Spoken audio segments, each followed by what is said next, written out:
क्या आपने कभी सोचा है कि आप इसी माँ के गर्भ से क्यों जन्मे, इसी पिता के घर में क्यों आए? दुनिया में करोड़ों परिवार हैं, अरबों गर्भ हैं, फिर भी आपकी आत्मा ने ठीक इन्हीं दो इंसानों को क्यों चुना? हम इसे इत्तेफाक कहकर भूल जाते हैं। हम कहते हैं कि यह तो बस जेनेटिक्स है, बस बायोलॉजी है। लेकिन क्या हो अगर मैं आपसे कहूं कि आपका जन्म कोई दुर्घटना नहीं था, यह एक सौदा था, एक गुप्त कार्मिक अनुबंध जो आपकी आत्मा ने जन्म लेने से पहले ही साइन कर दिया था। पश्चिमी विज्ञान कहता है कि परिवार सिर्फ डीएनए की एक चेन है। माता पिता मिलते हैं, क्रोमोसोम्स मिक्स होते हैं और एक नया इंसान बन जाता है। बस इतनी सी बात है। लेकिन भारत के प्राचीन ऋषियों ने इस पूरे खेल को एक बिल्कुल अलग नजरिए से देखा। उन्होंने कहा कि यह शरीर भले ही जेनेटिक्स से बना हो, लेकिन यह आत्मा कभी रैंडम नहीं आती। हर आत्मा एक हिसाब लेकर आती है, एक पुराना बकाया खाता, जिसे संस्कृत में कहा जाता है ऋण। आज हम उस सबसे गहरे और सबसे डरावने रहस्य को डिकोड करेंगे जिसे शायद आपने कभी इस तरह नहीं सुना होगा। हम समझेंगे कि आपकी आत्मा ने आपके माता पिता, आपके भाई बहन, यहां तक कि आपके सबसे करीबी दुश्मन को भी क्यों चुना। हम जानेंगे कि कैसे दो आत्माएं जन्मों जन्मों तक एक दूसरे का पीछा करती हैं, और सबसे आखिर में हम उस विद्रोही फकीर ओशो के उस नजरिए को समझेंगे जिन्होंने परिवार को सीधे शब्दों में एक जाल कहा था। तो अगर आपने कभी अपने परिवार में घुटन महसूस की हो, अगर आपको कभी लगा हो कि आप यहां फंस गए हैं, तो यह वीडियो आपकी आंखें खोल देगा। सबसे पहले इस शब्द को समझते हैं, ऋण। हिंदी में हम इसका मतलब समझते हैं कर्ज, लेकिन वैदिक दर्शन में ऋण का मतलब सिर्फ पैसों का उधार नहीं है। यह एक ऊर्जा का बकाया है, एक अधूरा हिसाब जो दो आत्माओं के बीच पिछले जन्मों से चला आ रहा है। कल्पना कीजिए कि आत्मा एक बैंक खाता है। हर जन्म में आप कुछ लोगों से लेते हैं और कुछ लोगों को देते हैं। प्रेम, दर्द, मदद, धोखा, बलिदान, क्रूरता, यह सब कुछ खाते में दर्ज हो जाता है। जब कोई जन्म खत्म होता है तो यह खाता बंद नहीं होता, यह सिर्फ पॉज होता है। और जब अगला जन्म शुरू होता है, यह सब कुछ खाते में दर्ज हो जाता है। तो आत्मा उन्हीं लोगों को फिर से खोजती है जिनके साथ उसका हिसाब अधूरा रह गया था। भगवद गीता और गरुड़ पुराण दोनों में यह सिद्धांत बार बार दोहराया गया है कि बिना किसी पुराने कारण के कोई भी आत्मा किसी दूसरी आत्मा के पास नहीं आती। अगर आज आपका किसी इंसान से गहरा प्रेम है, तो समझ लीजिए पिछले जन्म में आपने उसके लिए कुछ बड़ा त्याग किया था। और अगर आज कोई इंसान बिना किसी वजह के आपसे नफरत करता है या आपको लगातार तकलीफ देता है, तो वह भी एक हिसाब है जो उल्टी दिशा में चुकाया जा रहा है। प्रेम और घृणा दोनों ही ऋण के दो रूप हैं। फर्क सिर्फ इतना है कि एक मधुर ऋण है और दूसरा कड़वा ऋण। अब यहां सबसे बड़ा सवाल आता है, परिवार का चुनाव कैसे होता है? गरुड़ पुराण में एक बहुत ही गहरा वर्णन है कि मृत्यु के बाद आत्मा कुछ समय के लिए एक सूक्ष्म अवस्था में रहती है। इस अवस्था में वह अपने अगले जन्म की दिशा तय करती है, लेकिन यह दिशा रैंडम नहीं होती। यह उस आत्मा के पुराने कर्मों और पुराने रिश्तों के कंपन के आधार पर तय होती है। जिस तरह एक चुंबक लोहे को खींचता है, ठीक उसी तरह समान कार्मिक फ्रीक्वेंसी वाली आत्माएं एक दूसरे को खींचती हैं। सोचिए, आपकी मां की आत्मा और आपकी आत्मा के बीच जो बंधन है, वह सिर्फ इस जन्म में नहीं बना। शायद पिछले जन्म में वह आपकी बेटी थी और आप उसके पिता थे। शायद किसी जन्म में आप दोनों दोस्त थे और एक ने दूसरे की जान बचाई थी। वह कर्ज अभी भी बकाया था और इस जन्म में भूमिकाएं बदल गईं। वह कर्ज देने वाली बना गई मां बनकर, आप कर्ज लेने वाले बन गए संतान बनकर।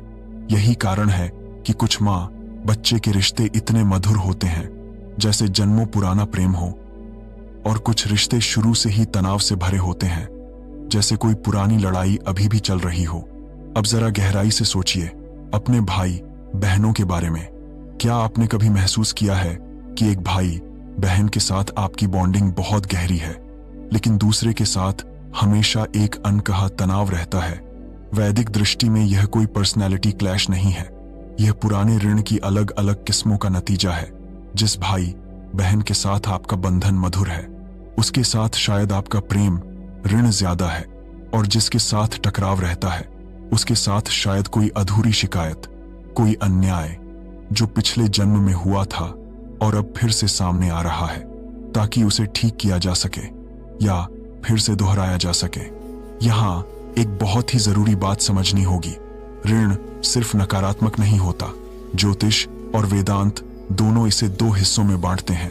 पहला है प्रिय ऋण, यानी वह बंधन जो प्रेम, सेवा और त्याग से बना हो, और दूसरा है अप्रिय ऋण, यानी वह बंधन जो हिंसा, धोखे या अन्याय से बना हो।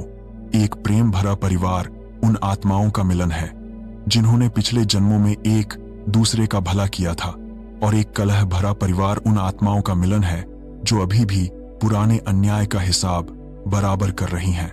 इसीलिए कुछ घर शांति का मंदिर लगते हैं और कुछ घर मानो रोज की जंग का मैदान। अब बात करते हैं उस इंसान की जिसे शायद आप सबसे ज्यादा नापसंद करते हैं। वह सहकर्मी, वह रिश्तेदार, वह पुराना दोस्त जिसकी सिर्फ शक्ल देखकर आपका खून खौल उठता है। क्या आपने कभी सोचा कि बिना किसी ठोस वजह के यह नफरत इतनी गहरी क्यों है? वैदिक मनोविज्ञान कहता है कि सबसे तीव्र भावनाएं, चाहे वह प्रेम हो या नफरत, हमेशा पुराने जन्मों से जुड़ी होती हैं। एक अनजान इंसान आपको कभी इतना परेशान नहीं कर सकता जितना वह इंसान करता है जिसके साथ आपका कोई गहरा अधूरा हिसाब हो। यह आत्मा आपको बार बार खींचकर आपके सामने लाती है ताकि वह कर्ज, चाहे वह क्रोध हो या क्षमा, आखिरकार पूरा हो सके।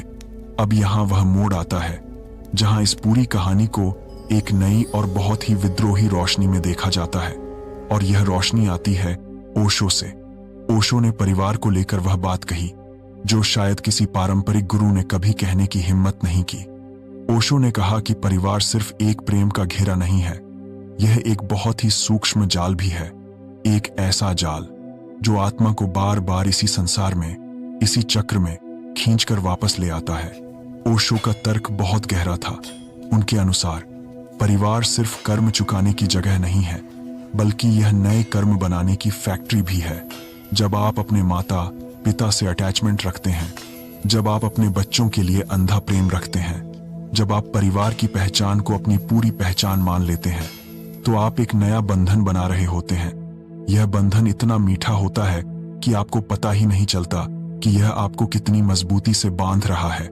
ओशो कहते थे कि लोग सोचते हैं कि वे परिवार में सुरक्षा ढूंढ रहे हैं, लेकिन असल में वे एक मोह के जाल में फंस रहे हैं जो उनकी आत्मा को आजाद होने से रोकता है। ओशो यहां तक कहते थे कि परिवार समाज की वह सबसे पहली इकाई है जो इंसान को कंडीशन करना शुरू करती है। आपको सिखाया जाता है कि आप कौन हैं, आपको क्या सोचना चाहिए। आपको सिखाया जाता है आपको किससे डरना चाहिए, आपको क्या चाहना चाहिए। यह कंडीशनिंग इतनी गहरी होती है कि बड़े होकर भी इंसान असल में अपने फैसले नहीं लेता, वह बस वही दोहराता है जो परिवार ने उसके भीतर बचपन में बैठा दिया था। ओशो के लिए यही था असली बंधन, शरीर का बंधन नहीं बल्कि सोच का बंधन। लेकिन यहाँ एक बहुत गहरी बात है जिसे समझना जरूरी है। ओशो परिवार के खिलाफ नहीं थे, वे मोह के खिलाफ थे, अटैचमेंट के खिलाफ थे। उनका कहना था कि आप परिवार में रह सकते हैं, प्रेम कर सकते हैं, अपने कर्तव्य भी निभा सकते हैं, लेकिन इस सच्चाई के साथ जागते हुए कि यह रिश्ता अस्थायी है, यह एक कार्मिक अनुबंध है जो किसी न किसी दिन पूरा होगा।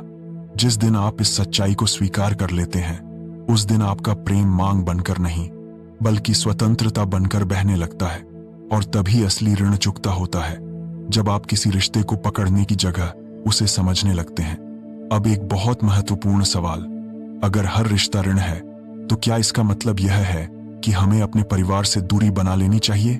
बिल्कुल नहीं। वेदांत और ओशो दोनों यहां एक ही बिंदु पर मिलते हैं। समाधान त्याग में नहीं है, समझ में है। जब आप यह जान लेते हैं कि आपके माता पिता, आपके भाई बहन, आपके बच्चे सब आत्माएं हैं जो आपके साथ एक पुराना हिसाब चुकाने आई हैं, तो आपका नजरिया पूरी तरह बदल जाता है। आप उन्हें सिर्फ रिश्तेदार नहीं बल्कि अपनी आत्मा के पुराने साथी की तरह देखने लगते हैं। और जब आप किसी रिश्ते को इस श्रद्धा से देखते हैं तो वहां शिकायत की जगह कृतज्ञता आ जाती है। यहीं से वह असली प्रश्न उठता है जो हर इंसान को खुद से पूछना चाहिए। क्या आप अपने परिवार के साथ नया कर्ज बना रहे हैं या पुराना कर्ज चुका रहे हैं? जब आप किसी पर गुस्सा करते हैं, अपने परिवार के साथ बिना सोचे, बिना समझे, तो आप एक नया हिसाब खोल रहे होते हैं जो शायद अगले जन्म में फिर से सामने आएगा। लेकिन जब आप किसी पुराने दर्द को माफ कर देते हैं, जब आप किसी कठिन रिश्ते में भी प्रेम और समझ बनाए रखते हैं, तो आप उस पुराने हिसाब को बंद कर रहे होते हैं, हमेशा के लिए।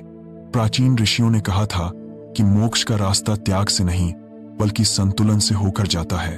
आपको अपने परिवार से भागना नहीं है, आपको अपने परिवार के भीतर रहकर ही जागना है। हर झगड़ा, हर तकलीफ, हर वह पल जब आपको लगे कि यह इंसान मुझे समझता ही नहीं, वह असल में एक मौका है। एक मौका अपने भीतर के पुराने ऋण को पहचानने का, एक मौका उसे प्रेम और समझ के साथ चुकाने का, ताकि वही कहानी अगले जन्म में फिर से ना दोहराई जाए। तो अगली बार जब आप अपने परिवार में किसी से उलझें, जब आपको लगे कि यह इंसान मुझे क्यों नहीं समझता, तो एक पल के लिए रुकिए, खुद से पूछिए, शायद यह कोई नई लड़ाई नहीं है, शायद यह जन्मों पुराना एक हिसाब है जो आज फिर से मेरे सामने आया है। और शायद इस बार मेरे पास मौका है इसे प्रेम से बंद करने का, गुस्से से नहीं। अगर यह ज्ञान आपकी चेतना को थोड़ा सा भी हिला गया हो, अगर आपको अपने परिवार के किसी रिश्ते में अब यह पुराना ऋण साफ दिखने लगा हो, इस वीडियो को अपने परिवार के साथ शेयर करें ताकि वे भी इस कार्मिक सच्चाई को जान सकें। और मिलते हैं अगली बार आत्मा के एक और गहरे रहस्य के साथ। और अंत में आपके भीतर बैठे परमात्मा को मेरा प्रणाम।